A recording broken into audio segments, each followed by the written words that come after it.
ಕನ್ನಡದ ಖ್ಯಾತ ನಿರೂಪಕಿ ಮಾಜಿ ಬಿಗ್ ಬಾಸ್ ಸ್ಪರ್ಧಿ ಅನುಶ್ರೀರವರ ಮದುವೆ ಯಾವಾಗ ಅನ್ನೋ ಚರ್ಚೆ ನೆನ್ನೆಯದಲ್ಲ. ಈ ವಿಚಾರವಂತೂ ಸೋಷಿಯಲ್ ಮೀಡಿಯಾದಲ್ಲಿ ಆಗಾಗ ಚರ್ಚೆ ಆಗುತ್ತಲೇ ಇರುತ್ತದೆ. ಇದೀಗ ಅದಕ್ಕೆಲ್ಲದಕ್ಕೂ ಫುಲ್ ಸ್ಟಾಪ್ ಬಿದ್ದಿದೆ. ಈಗ ಚರ್ಚೆ ಮಾಡುವ ಅವಶ್ಯಕತೆಯೇ ಇಲ್ಲ. ಇನ್ನೇನಿದ್ದರೂ ಅನುಶ್ರೀಗೆ ಶುಭ ಹಾರೈಸಬೇಕಷ್ಟೇ. ಯಾಕೆಂದರೆ ಇದೇ ಆಗಸ್ಟ್ 28ರಂದು ಕಿರುತೆರೆಯ ಮಾತಿನ ಮಲ್ಲಿ ಎಂದೇ ಫೇಮಸ್ ಆಗಿರುವ ಸ್ಟಾರ್ ಆಂಕರ್ ಅನುಶ್ರೀ ದಾಂಪತ್ಯ ಬದುಕಿಗೆ ಕಾಲಿಡುತ್ತಿದ್ದಾರೆ.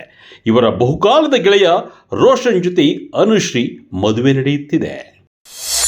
ರೋಷನ್ ಯಾರು? ಇವರ ತಂದೆ ತಾಯಿ ಹೆಸರೇನು? ಸದ್ಯ ಅನುಶ್ರೀ ಹಾಗೂ ರೋಷನ್ ರವರ ವೆಡ್ಡಿಂಗ್ ಕಾರ್ಡ್ ಸೋಷಿಯಲ್ ಮೀಡಿಯಾದಲ್ಲಿ ವೈರಲ್ ಆಗುತ್ತಿದೆ. ಅಂದಹಾಗೆ ಅನುಶ್ರೀರವರ ಮದುವೆ ನಡೆಯುವುದು ಒಂದು ಖಾಸಗಿ ರೆಸಾರ್ಟ್ನಲ್ಲಿ. ಆಗಸ್ಟ್ 28ರ ಗುರುವಾರ ಬೆಳಗ್ಗೆ 10:56 ಮುಹೂರ್ತದಲ್ಲಿ ಅನುಶ್ರೀ ಹಾಗೂ ರೋಷನ್ ಮದುವೆ ನಡೆಯಲಿದೆ. ಇನ್ನು ಅನುಶ್ರೀ ಮದುವೆಯಾಗುತ್ತಿರುವ ಹುಡುಗ ರೋಷನ್ ಮೂಲತಃ ಉದ್ಯಮಿ. ಕೂರ್ಗ್ನವರಾದ ರೋಷನ್ ತಂದೆ ಹೆಸರು ರಾಮಮೂರ್ತಿ ಹಾಗೂ ತಾಯಿ ಹೆಸರು ಸಿಸಿಲಿಯಾ ಅಂತ.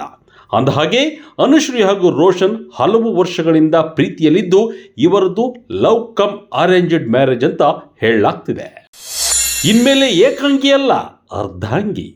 ಹೌದು, ವೈರಲ್ ಆಗಿರುವ ಅನುಶ್ರೀರವರ ವೆಡ್ಡಿಂಗ್ ಕಾರ್ಡ್ನಲ್ಲಿರುವ ಈ ಲೈನ್ ಎಲ್ಲರ ಗಮನ ಸೆಳೆದಿದೆ. ನೀವೆಲ್ಲ ಕೇಳುತ್ತಿದ್ದ ಏಕೈಕ ಪ್ರಶ್ನೆಗೆ ಈಗ ಉತ್ತರ. ಏಕಾಂಗಿ ನಿರೂಪಣೆಯ ನಂತರ ಅರ್ಧಾಂಗಿಯಾಗುವ ಹೊಸ ಮನ್ವಂತರ ಎಂದು ಅನುಶ್ರೀ ವೆಡ್ಡಿಂಗ್ ಕಾರ್ಡ್ನಲ್ಲಿ ಪ್ರಿಂಟ್ ಮಾಡಿಸಿದ್ದಾರೆ. ಕನ್ನಡದ ಬಹುಬೇಡಿಕೆ ಉಳ್ಳ ನಿರೂಪಕಿಯಾಗಿ ಗುರುತಿಸಿಕೊಂಡಿರುವ ಅನುಶ್ರೀ ಮದುವೆ ಬಗ್ಗೆ ಅವರ ಅಭಿಮಾನಿಗಳಲ್ಲಿ ಕುತೂಹಲ ಹೆಚ್ಚಿಸಿತ್ತು.